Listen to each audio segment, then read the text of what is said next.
Alexis Turner is a historian of science at Harvard University. While pursuing his PhD, he chose to focus his studies on a particularly interesting drug known as LSD. He says in a Harvard News article by Paul Massari, quote, "At different times throughout its history, LSD has been a psychiatric wonder drug, a means to world peace, a distraction from political progress, and a poison corrupting the youth of the country. Intellectually, I want to know how it can be all of those things, sometimes simultaneously." End quote. Same, Doc. Same. The story of lysergic acid diethylamide, or LSD, is itself a wild trip. Discovered accidentally in the 1930s, studied as a possible psychiatric wonder drug, used by the CIA in highly unethical clandestine mind control experiments during the Cold War, adopted by the counterculture hippies of the Summer of Love, it's viewed by some for its potential to expand human consciousness and promote peace, and by others for its potential to completely destroy our society. But how can it be both? How can it be all of these things? Let's fix that.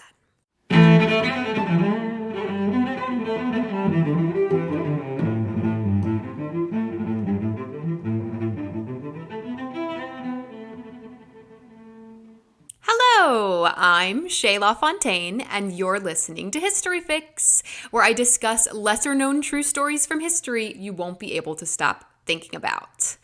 Before we go on this trip together, the history of LSD, I want to let you know that I did in fact put out a mini fix episode this past Wednesday over on patreon.com/historyfixpodcast called The Seymour Scandal.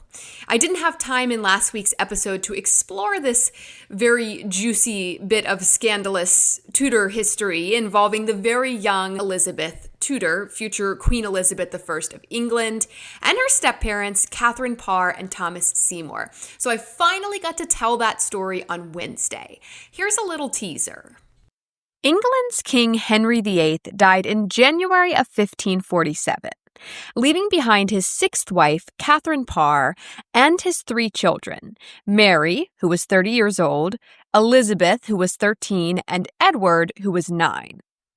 Free after her aged and deranged husband's death, Catherine married her one true love, Thomas Seymour. Thomas was the brother of Henry's third wife, Jane Seymour. That also made him the biological uncle of Henry's only surviving son and heir to the throne, Edward VI. The newlyweds' household was a lively place of intellect and learning, with famous scholars and tutors passing through and taking up residence. Princess Elizabeth, always close with her stepmother Catherine, soon moved in with her and was tutored there by the famous scholars William Grindal and Roger Ascham. But all was not as it seemed in this idyllic setting. The moment 13-year-old Elizabeth walked through the grand entryway of her step-parents' estate, she became the prey, and they the predators. For Thomas Seymour had long set his sights on the child princess, and he wouldn't be deterred by age or rank or marriage or scandal or any of it. Let's fix that. You can listen to the full 20-minute mini fix over on Patreon. Remember, it's just $5 a month to subscribe. You can also purchase that one mini fix for $3. And thank you, as always, to my Patreon supporters for helping to make History Fix a sustainable endeavor, one that I can continue pouring so many hours into each week and still manage to feed my family. If this show is something you find value in, I really hope you will consider subscribing. Your money isn't going to like Netflix or Amazon or whatever big corporation. It's going to me, right? An individual, a real person who is passionate about this mission of fixing history, correcting the narrative, and hopefully entertaining people too, and who pours a whole lot into this show. So patreon.com/historyfixpodcast, always linked in the description. Okay, that was my spiel. I try not to do that too often, but it is actually kind of important. Let's talk about drugs. LSD, as I said in the intro, is short for lysergic acid diethylamide, and it's also sometimes just called acid. Its inception is kind of similar to that of antibiotics, actually, in that it was discovered by accident, as many great things are. So back in the 1930s, a scientist named Albert Hofmann was working for a Swiss chemical company called Sandoz. He was trying to develop a respiratory and circulatory stimulant. Other sources said blood thinner. Maybe those are the same thing. I don't know. I'm not a doctor or a scientist, but he was trying to come up with that sort of medication, right? And he was experimenting with ergot. And I have talked about ergot before, you guys, a couple of times. Ergot is a fungus that grows on grains, especially rye. And there's actually a very compelling theory that the girls who initially started freaking out and screaming about the devil and accusing people of being witches during the Salem witch trials were suffering from ergot poisoning after eating contaminated rye bread. Revisit episode 84 for more about that theory. But the reason that this theory kind of works, the reason it kind of holds water, is because ergot is known to cause convulsions and hallucinations when ingested. So Hoffman is experimenting with ergot, trying to make this medication, which he sort of fails to do, but he does accidentally make LSD back in 1938. And then he just sets the project aside for 5 years. He's like, I don't know what this is, but it's not what I was trying to make, right? And he just kind of shelves it for a while. And then in 1943, he decides to try again. And once again, he creates what he doesn't really know yet is the drug LSD. And in doing this time, he accidentally ingests a little bit of it. And here is what he described experiencing after that. Quote, "Affected by a remarkable restlessness combined with a slight dizziness, at home I lay down and sank into a not unpleasant intoxicated-like condition, characterized by an extremely stimulated imagination. In a dreamlike state, with eyes closed, I found the daylight to be unpleasantly glaring. I perceived an uninterrupted stream of fantastic pictures, extraordinary shapes with intense kaleidoscopic play of colors. After about 2 hours, this condition faded away." End quote. Now, Hoffman must have somewhat enjoyed this experience because 3 days later, he decides to ingest LSD again, intentionally this time, and way, way more of it. He ingests 250 micrograms, which doesn't seem like much, but it's actually 10 times more than you need to take to feel the effects of LSD. A dose of LSD is 25 micrograms, which is a few grains of salt. It's a tiny amount. So dude takes 10 doses without realizing it. He takes 250 micrograms, and then an hour or two later, it starts to kick in. He's still at work, by the way. He does this at work, and now he has to ride his bicycle home. And he's feeling pretty weird, so he asks his lab assistant to escort him. He hops on his bike, and he starts pedaling, and according to Wikipedia, quote, "On the way, Hoffman's condition rapidly deteriorated as he struggled with feelings of anxiety, alternating in his beliefs that the next-door neighbor was a malevolent witch, that he was going insane, and that the LSD had poisoned him. When the house doctor arrived, however, he could detect no physical abnormalities save for a pair of widely dilated pupils. Hoffman was reassured, and soon his terror began to give way to a sense of good fortune and enjoyment. As he later wrote, quote within a quote here, "Little by little, I could begin to enjoy the unprecedented colors and plays of shapes that persisted behind my closed eyes. Kaleidoscopic, fantastic images surged in on me, alternating, variegated, opening and then closing themselves in circles and spirals, exploding in colored fountains, rearranging and hybridizing themselves in constant flux." End quote. And so LSD was officially discovered.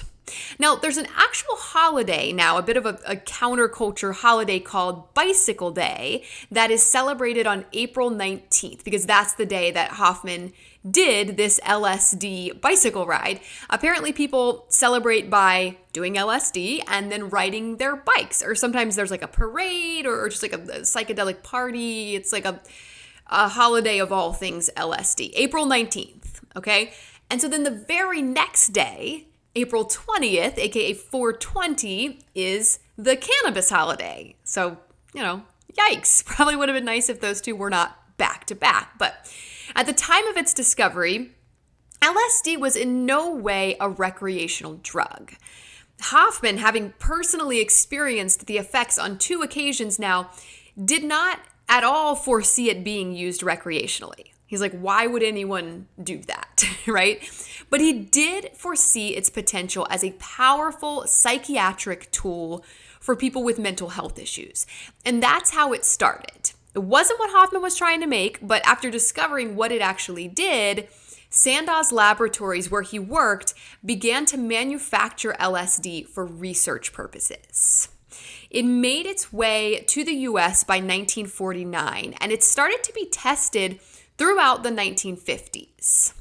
Originally, they were thinking it could be used to model psychosis, so like to replicate what people with mental illnesses experience, specifically schizophrenia.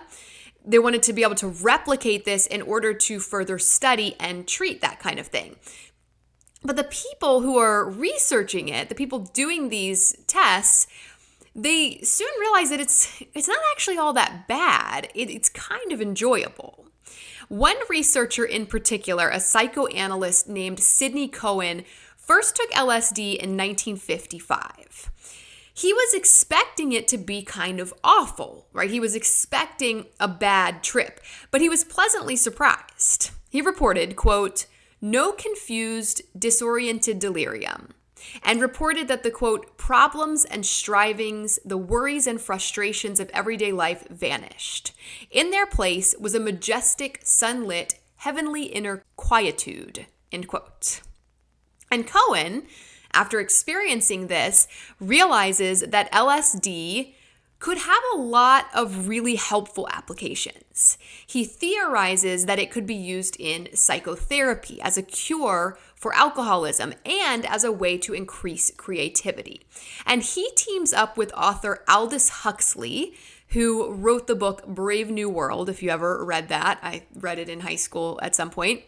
And they started testing LSD for these purposes. Now, other people are testing it too. Psychiatrist Oscar Janiger gave LSD to over 100 painters, writers, and composers. He's really buying into the increased creativity potential.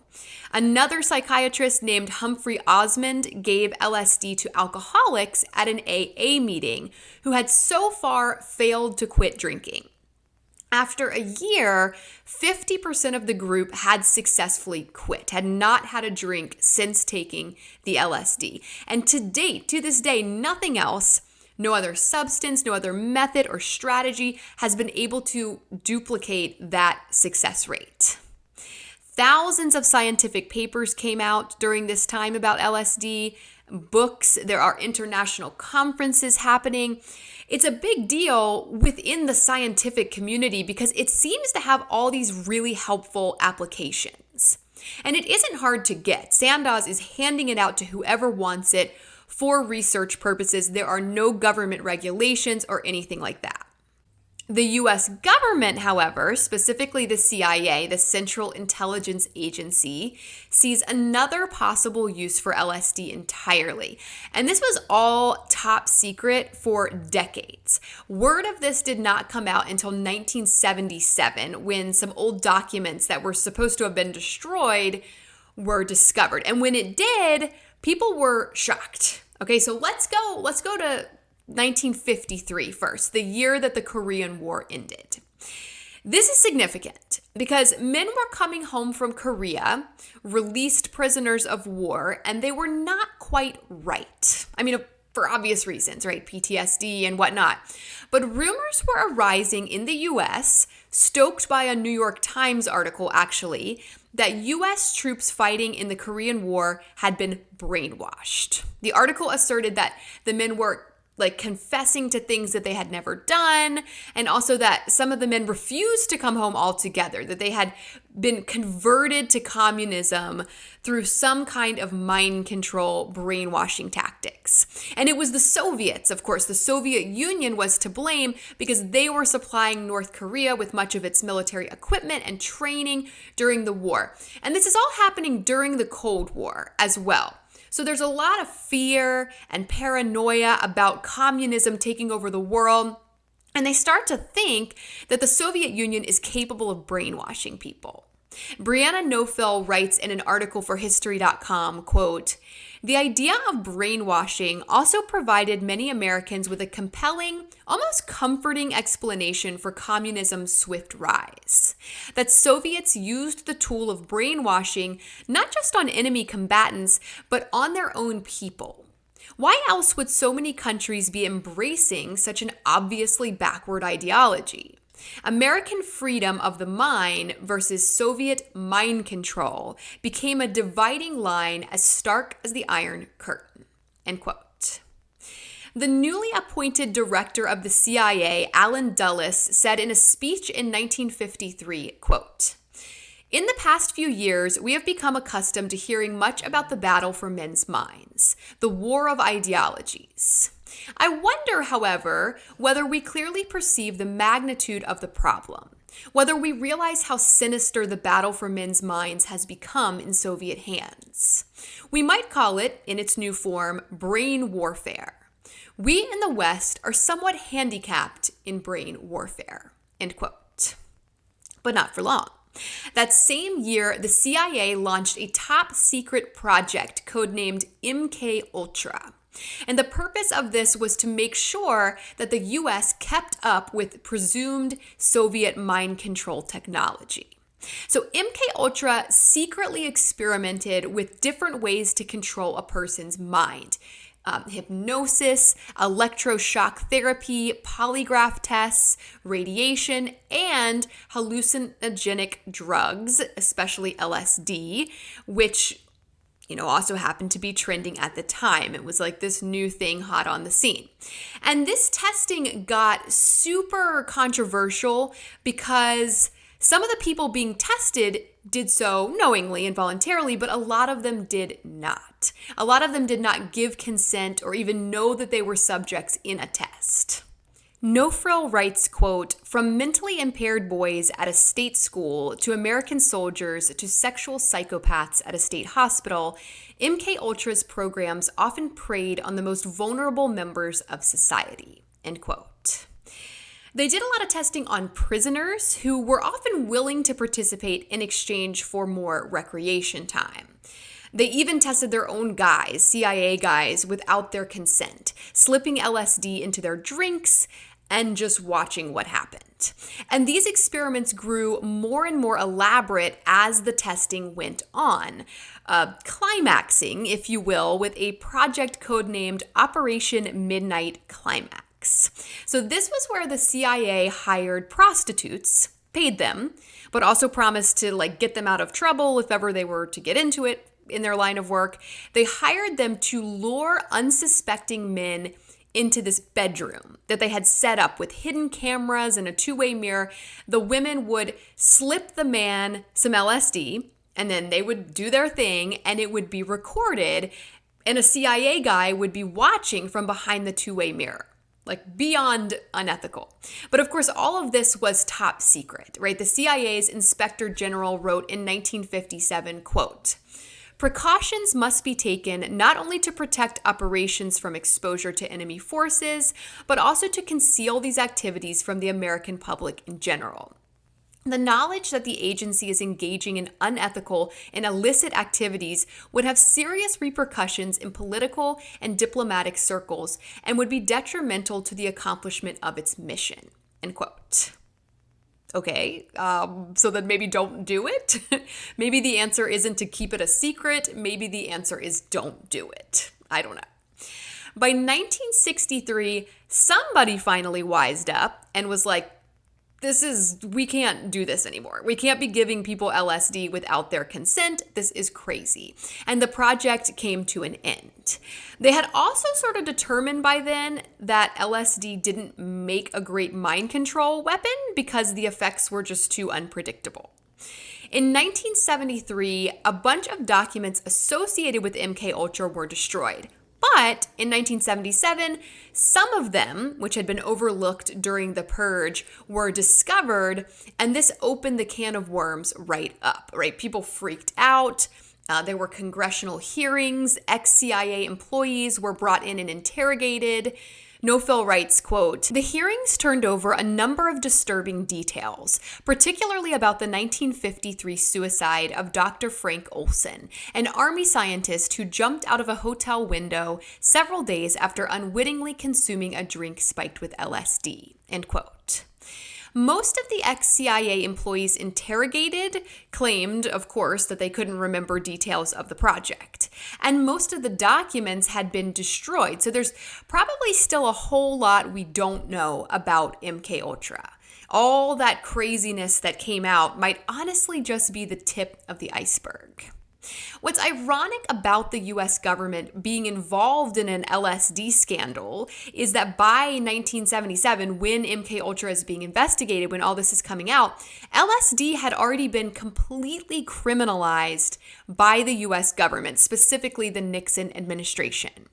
So let's take a look at how it went from miracle psychiatric drug handed out freely for research purposes to public enemy number one, or maybe number two. I don't know. I think cannabis was still number one for some insane reason.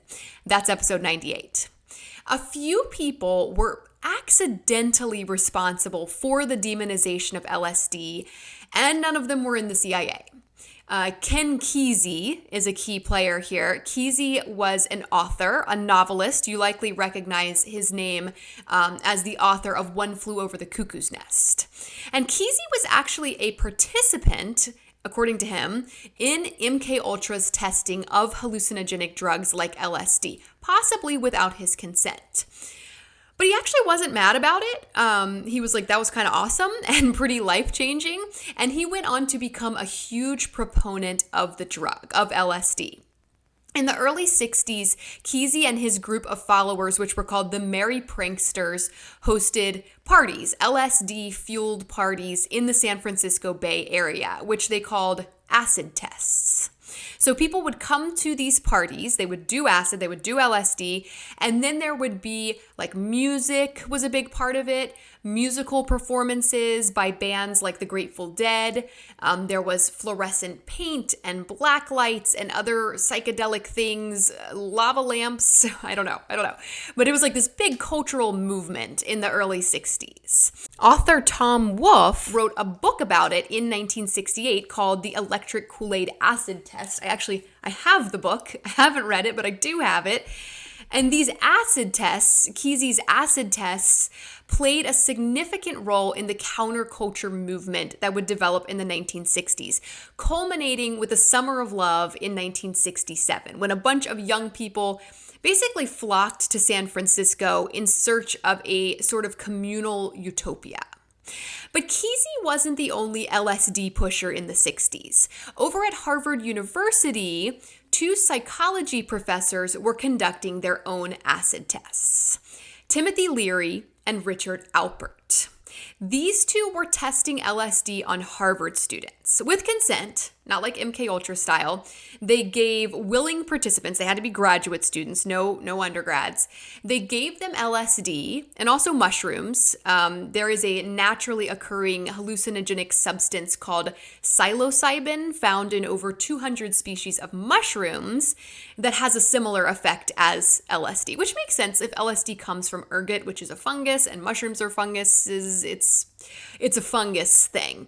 So Leary and Alpert are testing these hallucinogens on students, also in the early 60s, because At that time, this stuff was not illegal, and it was readily available for research purposes. But their tests started to raise some eyebrows at Harvard, mainly because they were also tripping on acid as they were conducting the tests and studying the participants. And so people start to be like, I'm not sure how scientifically sound this actually is. And some of their colleagues started to see it as an abuse of power. And it soon escalated into a sort of scandal at Harvard. Ultimately, both Leary and Alpert resigned from their positions there. Leary went on to found a psychedelic religion he called League for Spiritual Discovery. Get it? LSD, League for Spiritual Discovery. And he also coined the phrase tune in, turn on, drop out during a speech at Golden Gate Park in San Francisco in 1967. And he used it to encourage a lot of people to use LSD. He claimed that it was the secret to world peace, the expanded consciousness that it induced. Katie Lucas writes for Clemson University, quote, "This speech empowered individuals from all walks of life to embrace the culture of psychedelics and detach from conventional societal norms. This led to the recreational use of LSD becoming more popular than ever before." End quote. When Richard Alpert left Harvard in 1963, it was front page news, front page of the New York Times. And this, some theorize, was what brought LSD to national attention. Most people had never heard of it in 1963, right? It was being used within the scientific community for research purposes. But this New York Times article about Alpert leaving Harvard because of the acid tests they were conducting there and the scandal that had gone down, this is what introduced the masses to the existence of LSD for the first time. Alpert ended up going to India, where he got sucked into Eastern philosophy, and he changed his name, actually, to Baba Ram Das. He wrote a spiritual book called Be Here Now. I haven't read that one either.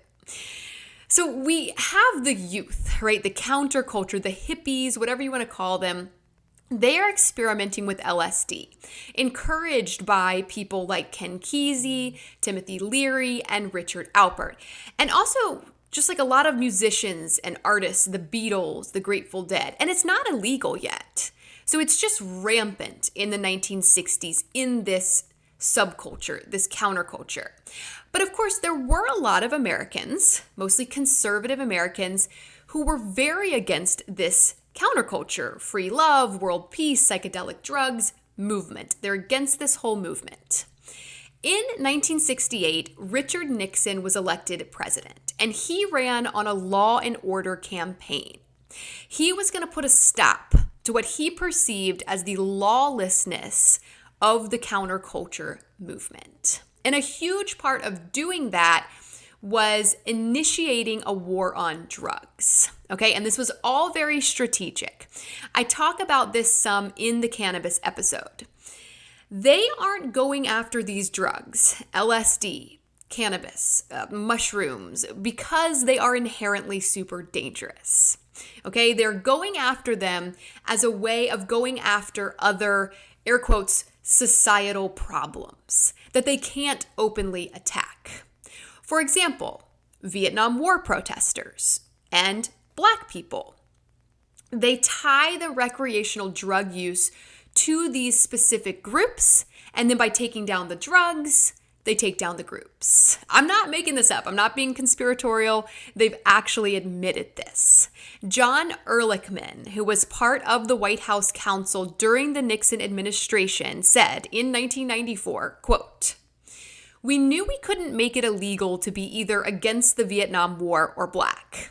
But by getting the public to associate the hippies with marijuana and Blacks with heroin, and then criminalizing both heavily, we could disrupt those communities. We could arrest their leaders, raid their homes, break up their meetings, and vilify them night after night on the evening news. Did we know we were lying about the drugs? Of course we did." End quote. Alexis Turner adds in that Harvard News article I mentioned in the opener, quote, Historically, it has been very easy to make drugs the centerpiece of a tough-on-crime approach in the US. It's deeply wrapped up in the country's history of racist discourse. LSD users were mostly white, so the right associated it with the Beats, white poets known for hanging out with black people. Beatniks were the bad white people who were too close to the communities of color that threatened to infiltrate middle-class white suburbs. End quote. In 1970, Congress passed the Controlled Substances Act, which criminalized LSD as a Schedule I drug, categorized that way because they claimed it had, quote, no currently accepted medical use and a, quote, high potential for abuse, just like cannabis. And so it became super illegal, and anyone caught possessing it or using it gets hauled off to jail.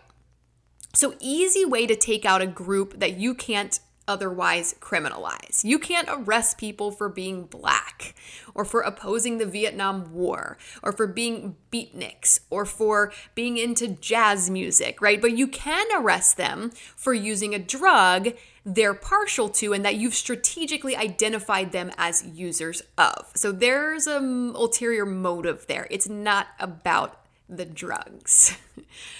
After 1977, though, when all this came out about MKUltra and the CIA using LSD in secret mind control tests, this kind of turned people away from using it recreationally, right? They saw it initially as the drug of the counterculture. But when they realized that the CIA, the US government, was actually using it first, it kind of put a bad taste in their mouths. And all of a sudden, LSD wasn't the drug of the counterculture. It was the drug of the man, right? The government, Big Brother. And there was a shift away from LSD use recreationally and towards the use of cocaine, helped along by the rise of the disco scene in the late 70s. And then it came back, LSD comes back some in the 90s. But for now, they're kind of like, maybe this isn't our thing after all. But if you remember all the way back to the beginning to 1943, when Albert Hofmann took that fateful bicycle ride while tripping on way too much acid accidentally, originally LSD was seen as medicine, not a government mind control weapon, not a recreational drug, but medicine with practical applications for psychiatric patients and alcoholics. Early tests that were all but forgotten in everything that came after suggested that LSD showed a lot of promise in those areas. But the adoption by the counterculture in the 60s and the revelation of the MKUltra scandal in the 70s all but destroyed public opinion of LSD, right? Nails in the coffin. Not until recently has there been a resurgence of medical interest in it. And the interest has actually shifted in a slightly new direction. Yes, LSD still shows promise in treating mental health and alcoholism, but Dr. Erica Dyke suggests another use altogether in an article in the National Library of Medicine. She writes, quote, "Evidence is mounting that a new era of psychedelic medicine may be around the corner. Laboratories in the United States and Europe have already been conducting trials for several years. The historical context may have changed to permit these experiments, but who will champion this next phase of psychedelic science?" In 1963, Aldous Huxley received LSD on his deathbed and suggested that its effects bathed him in a vision of warmth and spiritual belonging, such that he could face death without fear. Palliative care has been an area identified for the potential use of psychedelics for precisely this reason, not as a treatment, but as a psychological therapy that helps people face death. Will the growing need for palliation change the context sufficiently to warrant a second look at LSD clinically? As baby boomers age, placing greater demands on end-of-life care than we have faced in the past, will they again tip the demographic scales and create sufficient patient demand for LSD? End quote. New medical developments and research have, of course, piqued the interest of Dr. Alexis Turner over at Harvard University. Paul Massari writes in his article, quote, While Turner is intrigued to see LSD come out from the shadows, he worries that scientists are repeating some of the mistakes of the past. I'm a little concerned that some of the current efforts to rehabilitate LSD rely on the good science versus bad science distinction that got it into trouble in the 1960s, he says. That leads to medicalization and heavy regulation, which tends to create black markets because of the high prices that pharmaceutical companies charge for new drugs. And in this country, the people who often bear the brunt of criminalization are black and brown, queer, and poor. Rather than incarcerating everyone who uses LSD or consigning the drug again to the control of the medical establishment, Turner hopes policymakers will pursue a simpler solution: decriminalization. It's more of an uphill battle, he admits.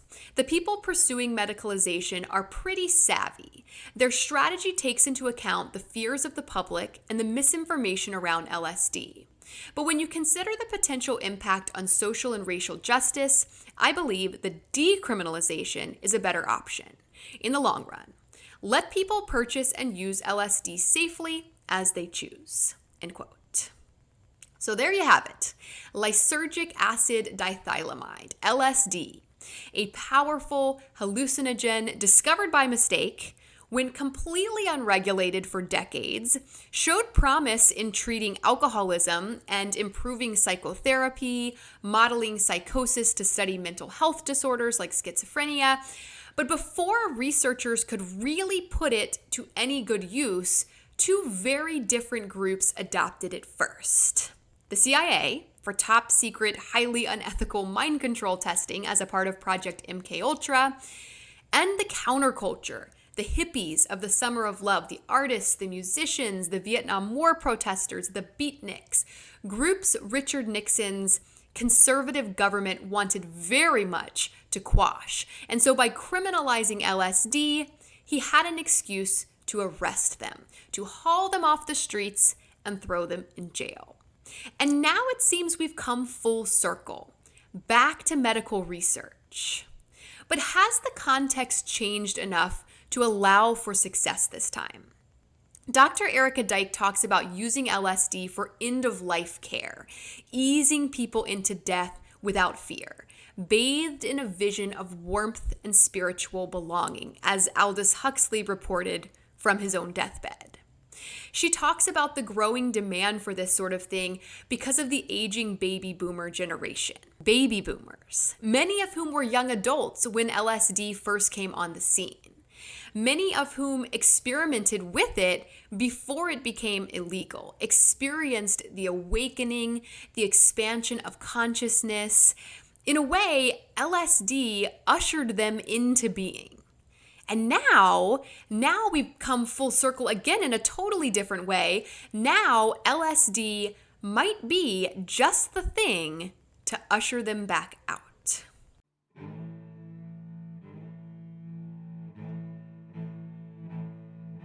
Thank you all so very much for listening to History Fix. I hope you found this story interesting and maybe you even learned something new. Be sure to follow my Instagram @HistoryFixPodcast to see some images that go along with this episode and to stay on top of new episodes as they drop. I'd also really appreciate it if you would rate and follow History Fix on whatever app you're using to listen and help me spread the word by telling a few friends about it. That'll make it much easier to get your next fix.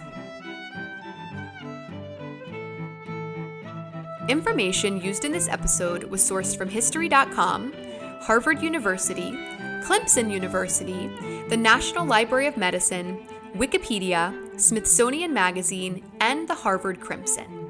As always, links to these sources can be found in the show notes.